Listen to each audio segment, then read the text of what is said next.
Hey guys, welcome back to my channel. Sorry, I was out for so long, and it's because you can guess by the title. I picked up a new language. It's Chinese. So actually what happened was that I enrolled in HSK level 1 in around February 2024. So it's July now? So I actually paused my HSK level 1. Yes, I was just so intensely studying it because there's a lot to unpack here. Okay, where should I start?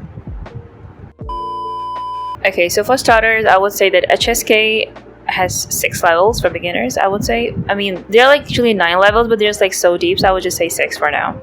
There are 6 levels, and you have to finish each level. And if you're studying through an institute, which I am right now, you have to, each level is 3 months or 4 months, around like that. You could say the higher the level, the more time it takes. HSK level 3 is 3 to 4 months, but if you were self-studying at home, you could have finished it in a month or 2, depending on how fast you learn. I went with the university institute because I was occupied with a lot of things. I had no time to make a strategy and self-study. And the reason being that I definitely preferred an institute because it's the beginning of a new language for me is because the teacher, I used to ask so many questions from the teacher, and they were really helpful and they answered me. So I got to know a lot of info that wasn't in the syllabus. I used to keep a note. I would write any new words here, the meaning of any new words, the casualness of the language, you could say. That the syllabus won't teach you that. That's the main reason that I wanted to learn from an institute, at least at the beginning. Because if you're watching my videos, I've made a lot of English videos, and if you're watching my video, even this one, if you can understand the language, at least through the subtitles, you're at a pretty advanced level. You could say, if you convert it to Chinese, I would say it would be HSK level 3 or 4. You might not be able to speak it, but at least you can understand it. Learning from an institute helps you to you can ask the teacher questions and you can grab more understanding of the language. I know one thing for sure, is that I won't be able to speak the language. Yes, I can understand the basics, just like how I learned English, but to be able to speak fluently, I would have to get it through speaking or through the subtitles or watching movies, etc. So I would say it's very good if you want to learn a new language from scratch. Getting down the basics is really important, and for that to happen, you need to at least have a teacher, or maybe through the textbooks. At least in that area, these things are important. Textbooks aren't completely useless, I would say, but they're only to get down the basics. If you depend on them to teach you how to speak the language fluently and how to understand them fluently, no, you would struggle a lot. You would need to listen 1,000 times to understand.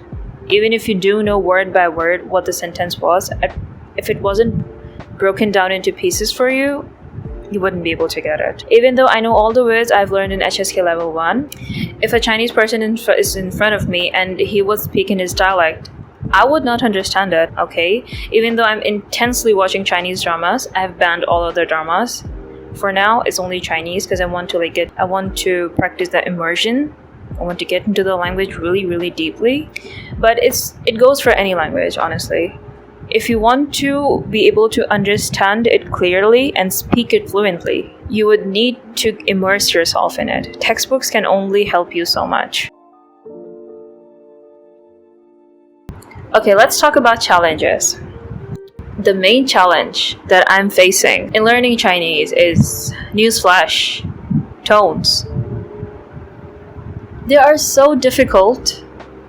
They are so interesting, I would say too, but they're difficult to speak. I sometimes mess up the tones so bad. You can say everything right. If the tone is wrong, you're done for. You don't know if you're complimenting someone or cursing them. You just don't know. Another challenge that I face as a beginner is actually, for example, when teacher asks us a question and she speaks in fluent Chinese.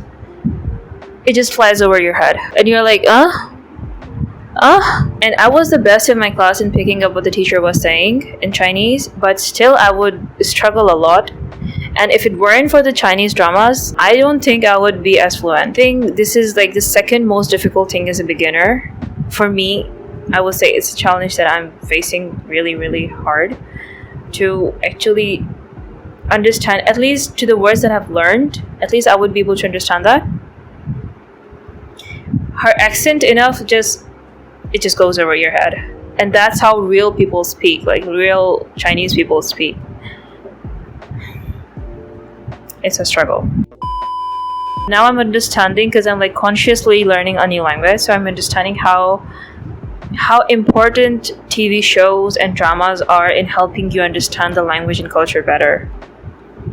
Intensely important, because I'm so deep into watching Chinese dramas, and I've learned so many nouns things in the language that I don't think they would teach you in the institute, or even if you would self-study, you would not know them as good. It's only through the dramas that you would really understand the casual speech, which is exactly what I want to learn. Because now that I'm, reading through textbooks, I know that this is a textbook version of, the real thing. If I was just dependent on textbooks, I would never get this understanding. So even if the teacher is teaching something, and the benefit of learning through an institute is that whenever the teacher is teaching something, I'm like, Miss, is this the textbook version, or do Chinese people really say this word? And she, whatever it is, she always explains it to me.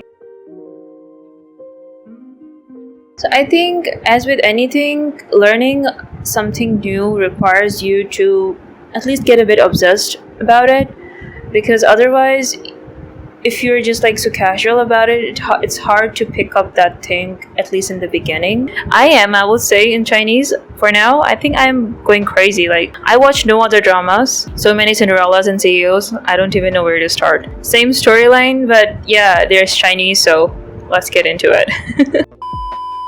I think it's important, now that I'm like in the process once again. Another thing that is important is that you take a lot of notes, you get obsessed with it. The second step for me is that I'm gonna be making some Chinese friends, because I want to get even deeper into the language. So I think this is important, to make new Chinese friends so I can speak the language that I'm learning, because this is so important. Another thing that is important is that don't be shy to speak the language. I would suck at the class so bad, but I would still speak, because why the hell not? I'm here to learn, okay? So passing the test wasn't important to me. I couldn't care less about it, though I came second in class. Well, passing the test wasn't important to me. What was important, that I actually learn and go. So thankfully, I think I did learn HSK level 1. And actually, another thing, my Chinese name, Ting Ting. My Chinese teacher gave it to me, so now it's my Chinese name, Ting Ting.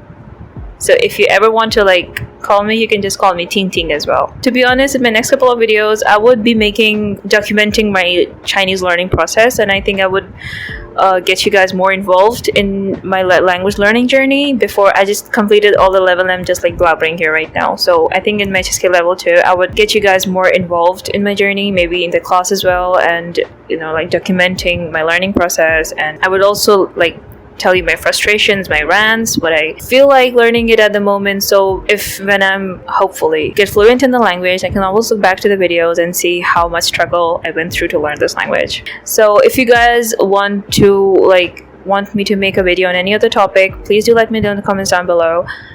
I won't be like going MIA for this long ever, hopefully.